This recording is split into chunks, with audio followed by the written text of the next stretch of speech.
What is up, cyber and crypto homies? Today is Monday, May the 12th of 2025. This is episode number 125 of the Cybersecurity and Cryptocurrency Podcast. I'm your host, Eric English. All the views and opinions on this podcast are solely my opinions and do not reflect the opinions of my employer. All right, so today I wanted to dive into a couple of different things. Number one is these new Captcha phishing attacks that are happening and what you can do to help prevent those, because they are very, very tricky and very, very nasty. So you got to be very cautious with these.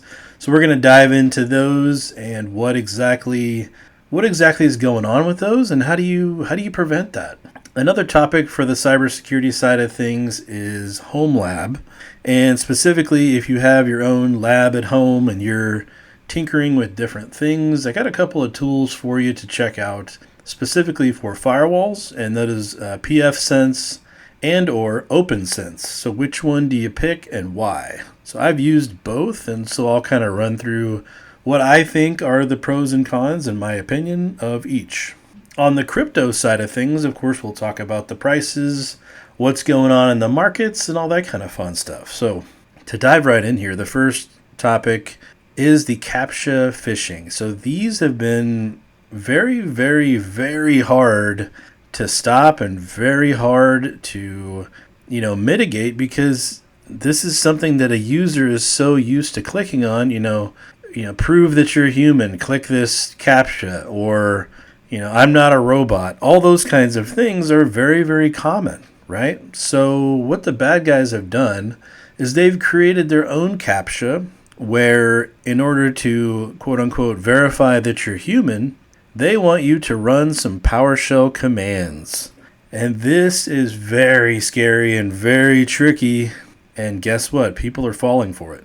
And in these PowerShell commands, it is trying to install ransomware. So whereas previous phishing attacks and attempts are usually to steal your password, from what I've seen so far with these CAPTCHAs, they are trying to ransomware your computer.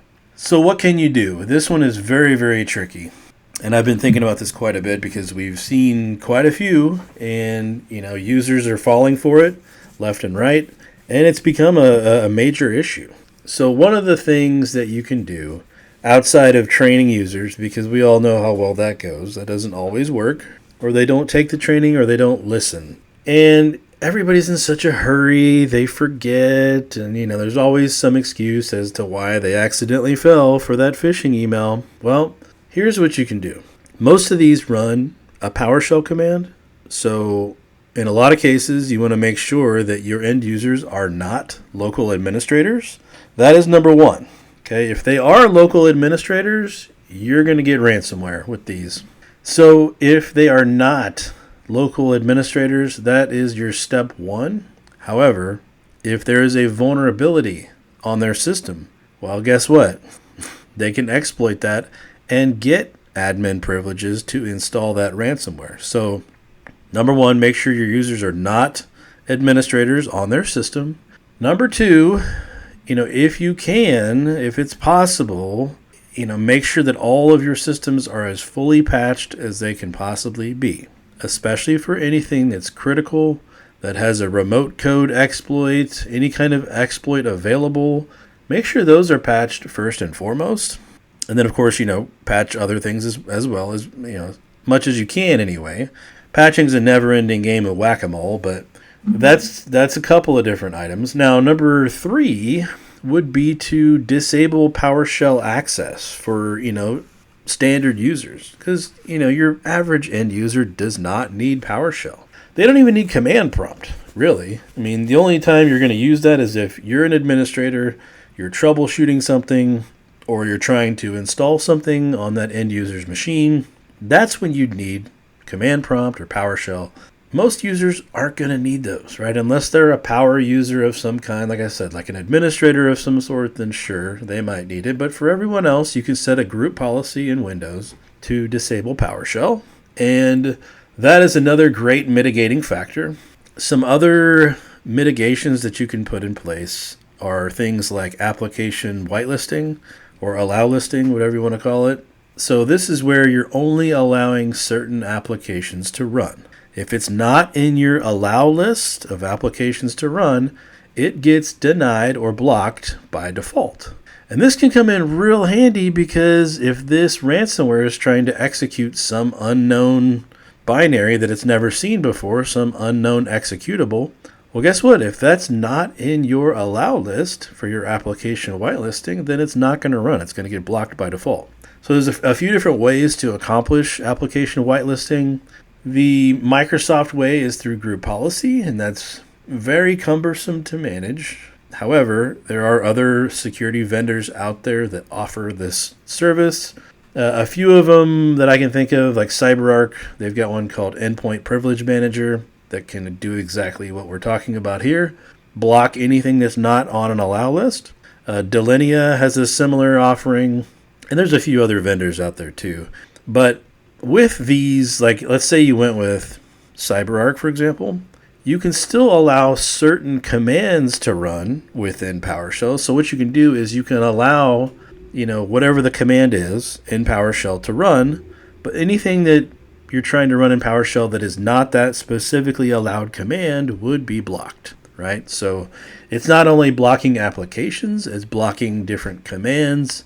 And as we all know too, in certain applications like Homebrew or Git or anything like that, you can download other packages, you can download other software. Well, you can do a similar kind of thing there where if someone has Homebrew installed, well, it's only going to allow you to run this command on Homebrew. And then even when you run that command and it tries to install whatever application, if that application is not on the allow list, it will not run. So that's, one of I would say those are probably your biggest ways to help prevent end users from falling for these outside of user awareness training. Those technical controls really have to be in place because people are going to make mistakes. That's human nature. And we have to be able to prevent anything and everything that we possibly can because we know that someone's going to fall for this. We know someone's going to make that mistake and they're going to run these commands. So just be very cautious with those. I've seen quite the uptick in these here recently. I really, really hope that there are other ways that we can mitigate some of these. I know that, a lot of email gateways, they visit all these links in a sandbox and try to validate them and things like that. However, that's not always perfect, right? And so oftentimes the bad guys don't even weaponize their links until they know their email's been delivered. Once they know it's been delivered, then they enable that URL and say, oh, it's been delivered now. Now I'm going to flip on my phishing site and I'm going to ask people for this quote-unquote Captcha to verify they're human. And in doing so, they ransomware your entire computer and potentially your entire network. So be very, very cautious with these. There's been a massive uptick in them, so just throwing that out there because that's been something that I think a lot of people are struggling with and battling with right now. So I want to throw out some ideas of how to help prevent that. All right, next on the list for cybersecurity topics is home lab. So if you have a lab of any kind, if you're an IT professional or a cybersecurity professional and you've got a home lab and you tinker around with all different kinds of stuff and you haven't already used PFSense or Opnsense, I highly recommend checking out both. So I'm going to give you some pros and cons of what I think of each one. And, of course, have your own experience with both of them. Check them both out. See which one works for you better. For me personally, to cut to the chase, Opnsense worked better for me personally, only because the interface of Opnsense to me was much more intuitive, much more, I would say even modern, dare I say, than PFSense. PFSense has the menu across the top. Opnsense has the left-hand menu, which, darn near every application has the left-hand menu nowadays, or the left-hand navigation. So I know that's just a small little thing. That's not that big of a deal. But PFSense also now requires you to create an account on their website before they will let you download the latest and greatest version of PFSense. So this is something that, really is I don't want to say it's a roadblock. It's more of an annoyance, because they make you add it to your cart and check out, even though it's a $0 cost because you're getting the community edition. They still make you go through those hoops. And then when you go to install the latest version of PFSense, you have to be connected to the internet to install it. So what I typically like to do personally is I like to pre-configure my firewall before I go plug it into my network. Well, during the setup of the newest, latest, and greatest PFSense, it asks you to set up the interfaces. Okay, great. Well, what it wants, though, it wants an active internet connection in order to set up those interfaces. Otherwise, it won't set them up. And you'll get an error, and you'll just basically be at a stopping point until you go hook it up to your internet. So that's really, to me, that is a drawback, because it's really like I want to pre-configure it the way I want before I go deploy it. And I think just about every IT professional does the same thing, right? We're not going to go plug in a firewall that's not configured just to get it initially set up. That doesn't make a lot of sense. You want to install the firewall. You want to set up your rules, set up your blocks, set up your allows, whatever it is, configure it, change the default passwords, change the default whatever. Doing that is something that I think everyone does prior to deploying anything. You can think about a server too. You're going to pre-configure that server before you go and deploy it into production. You're not going to sit there and, all right, I'm going to go deploy this into production and then I'm going to configure it. No, it's the other way around. So why they put these hurdles in the way just here recently with this latest version of PFSense is really, really disappointing and surprising and frustrating. So to pile on PFSense, really though, I've been using PFSense for years, and I've always been a fan of their product. It's super stable. The great part about not only PFSense but Opnsense as well, you can get an old desktop computer, of pretty much any kind. Throw a network card in there, put like a 1 gig network card in there if it doesn't already have one, of course.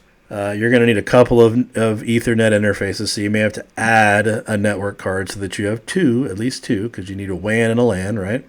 But you can do this on a really old computer that you got laying around. You can put a NIC card in there. You can, add PFSense to it, and you can add Opnsense to it, and it's a super stable firewall. And really, you get a lot of cool features that are actually kind of surprising in, something that's free. Now, of course, PFSense does have a paid version of their firewall, right? But the community edition for just a home user, in my opinion, works great. I made the switch recently to Opnsense because of all these hurdles that PFSense is kind of putting in the way with creating an account on their website before you can download, and then this whole thing where you have to be online to pre-configure your firewall just to configure the interfaces. That's a little concerning to me, a little frustrating to me, so I made the switch to Opnsense. And let me tell you, I'm actually really glad that I did, and I'm very surprised that I like Opnsense better. I thought PFSense was awesome. I thought there's nothing going to beat this. And they've also got the paid version, so they're doing lots of support for it. It's a great product. And then I try Opnsense, and I'm like, man, this is great. Where has this been all my life? Now, Opnsense does have some paid modules if you choose to go that route. I know not everybody wants to pay for their firewall, and I totally get it, right? This is a free open source firewall, so you can get a lot of these a lot of the functionality that you would expect for $0. And it's got a ton of plugins, all kinds of cool stuff. The paid part of this firewall, of the Opnsense firewall, is called ZenArmor. And they've got different tiers of, number of devices and home or business or whatever it is, right? They got all these different options. They've even got a SASE option as well. So really, really fancy, but they also have a free version of ZenArmor, which I've been using, and I really, really like all the cool features. You can start blocking, different URL categories. It's got a lot of cool features, and really just, for a free firewall, like, my goodness, this is really cool.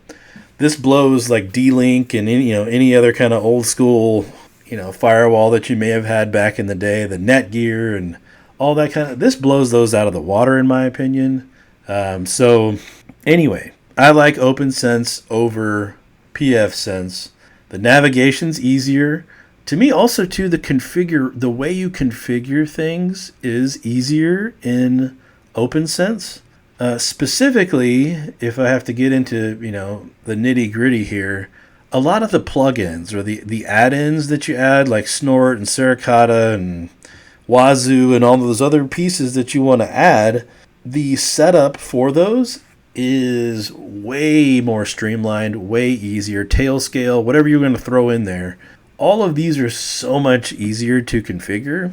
And I also found too that configuring a personal VPN on here was also way easier on the Opnsense side. So yeah, overall, highly impressed with Opnsense, and I've made the switch to Opnsense, and I'm gonna stick with it. I think it's superior just for ease of use, really, and it supports all the same latest and greatest stuff that you could think of. Supports WireGuard, Tailscale. You can get antivirus in there. You can set up intrusion detection, intrusion prevention, all kinds of monitoring. You can set up OpenDNS and Wazoo and Unbound DNS and all different really cool features that are typically in, highly expensive firewalls. Now, if you get the paid version of ZenArmor, then you're going to get more of those quote-unquote next-gen features. However, what I've found, at least so far for my home use, I think that the free version is just as good, and I haven't gone the paid route yet for ZenArmor. I just made the switch a few weeks ago, so I'm still kind of tinkering a little bit. But either way, it's got a lot of cool fun. You can do different blocks and allows even in the ZenArmor free version. So it even shows you if there's a threat that it finds. You can go in there and manually block that. Anyway, it's got a lot of the same features and functionality. It's very intuitive, I would say, as far as configuration goes. I would say it's more intuitive than PFSense. I compare the PFSense firewall interface to a little bit to a Palo Alto in a way, only because it seems like they overly complicate it for kind of no reason.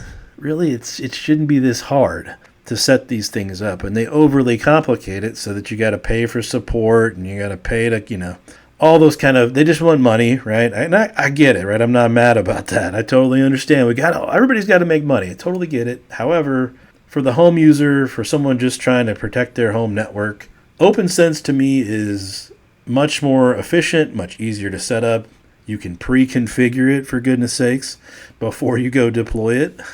So all in all, I think it's a way easier experience. And going back to the personal VPN side, what I did personally is I have a couple of different NIC cards that I installed, PCI Express NIC cards in this old desktop computer I had. And those NIC cards are, I think 2.5 gigs a piece for each interface. So I've got a total of four interfaces that I can use. I'm not using all four. I'm using 3. One is the WAN, one is my LAN, and the other one is for the VPN. And what I did was on the VPN interface, I connected it to, you can connect it to any personal VPN that you got. You can do Nord, you can do PIA, you can do Proton, Mullvad, whatever it is that you want to use on the personal VPN side, you can do that. And then you can assign it to that specific interface. And what I hung off of that interface was a wireless access point. And that access point has a different SSID, so I would know that it's my VPN. So if I want to get on the VPN, all I got to do is get on that other SSID, and boom, I'm on my personal VPN. So really cool stuff. Highly recommend checking out both of them to see which one suits your needs best. Now, I did find some workarounds for PFSense for the whole being online when you install it kind of thing. I did find, after some Googling, I did find some older pages with downloads where you can go and download like one version prior that didn't have this online requirement, which I ended up doing. And that got me at least able to pre-configure. And then, of course, Once it's pre-configured, once you plug it in and you're ready to go, then you can run the updates and, get it up to snuff. However, Opnsense was just that much easier to set up, and it was easier to configure. I could pre-configure, didn't have to jump through any crazy hoops. And anyway, just highly recommend checking out both. They're both great firewalls. And again, you can use this on an old desktop computer. And I want to say it's got like 8 gigs of RAM, which is probably too much. It doesn't even need that much. And it's got an old like i3 processor in it. And I think I put a 250 gig hard drive in it. Just, real small one. It doesn't need a lot of hard drive space. It doesn't need a lot of memory. It doesn't even need a lot of processing power. Even though it's doing all these cool things for you, I've found that my processor just barely budges. So it's really slick. And that's for both firewall operating systems, both PFSense and Opnsense. Were very minimal on resource constraints. So again, 8 gigs, an i3 processor, 250 gig hard drive. I could probably go to a 128 gig hard drive or even less, really. It's hard to find those nowadays. But anyway, check them out if you got some free time and you like to tinker around with these. And let me know which one you like best. Like if you like the PFSense better, let me know why. So anyway, that's my rant about cool home lab stuff and firewall stuff to check out. All right, over to the cryptocurrency side of things. Boy, was I wrong about the Bitcoin prices. Woo-wee. I thought we were in for some serious downturn. Of course, you never know what's going to happen, and we got all the way up to 105 for Bitcoin. Right now it's sitting at 102,000, so that's a dramatic increase just from a week ago. A week ago it was 93,000. And as far ago as a month ago, we were at 83,000. So we've jumped up roughly 20,000 in the last month or so. I thought we were in for a much bigger downswing personally. But, this market's crazy right now. So I guess I'm not too terribly surprised. But, of course, as Bitcoin goes, so do the others. And Ethereum's at 2,500 roughly, just under 2,500. So that's doing pretty good as well. And that's up from 1,700 about a month ago. So similar kind of trends there. We're trending upward with a small little dip today, but nothing too earth-shattering there. But regardless, that's a big jump that I was certainly not expecting. I thought Bitcoin was going to get down into the 50s and 60s. But I guess you never know, and that's why I'm not a professional trader, because I would have lost a lot of money on that. So I'm glad I didn't bet the house on that. Some other interesting crypto news, and this has to do with our good president, Mr. Trump, and his family apparently owns Hut 8, the majority-owned company backed by the Trump family. And I guess they decided they were going to merge with Griffin Digital Mining. And so both Hut 8 Corporation and Griffin Digital Mining, their pre-market trading, of course, went through the roof on this announcement, and we're seeing upward trends of those two. I have never heard of either one of these, but apparently American Bitcoin is the name of another company that's also merging in with all of this. So it looks like American Data Center, which is owned by the Trump family, merged their firm with American Bitcoin back in March of this year. And so the Trump family owns 20% of American Bitcoin, and Hut 8 owns the remaining 80%. So interesting to kind of see what this does to the crypto markets, if anything. We're already seeing, adoption from the president's family. So maybe that's why Bitcoin went back up to 105,000. Who knows, right? There's so many variables here at play, but that was some interesting news. I'd never heard of either one of these companies. So bringing that one up for awareness. Some other general crypto news. It appears that Bitcoin's kind of in this bull run with gold prices. It's such a weird correlation. I don't quite understand. You hear people say, oh, Bitcoin's a digital gold. So yeah, I guess maybe that's what it is. But this is just interesting to see these two assets just take a run like this, and basically looks like they're competing with each other in a lot of cases. So very, very interesting to see how this plays out over the next few weeks. But Bitcoin has significantly outperformed gold. So, who knows what this means for a future stake. But maybe Bitcoin goes up to another all-time high. We'll have to see here. But I do expect, gold is that physical asset, so I would expect it to do better longer term and with a lot less volatility, of course. Bitcoin's kind of all over the place, but to watch the two kind of battle it out, it's pretty interesting to see. All right, folks, that's all I got for today. Thank you for listening, and we'll talk again soon.